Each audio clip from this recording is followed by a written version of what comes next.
Good day everyone, welcome for today's mini vlog. So today, we're going to tackle about cybercrime and how to avoid it.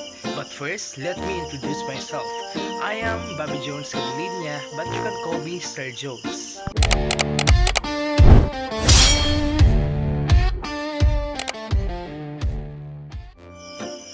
And as we begin to tackle our topic, I'm going to show you a poster about guarding your privacy and avoiding cybercrime.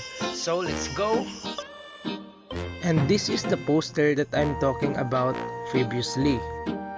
This poster means that if we guard our privacy, we can avoid cybercrime such as phishing, hacking, online scams, and cyberbullying. But how are we going to guard our privacy and avoid cybercrime? I will give you 5 meaningful tips so that you can guard your privacy and avoid cybercrime. First, set your social media accounts to private. Second, limit your personal information you share. For example, address, phone number, school, and etc.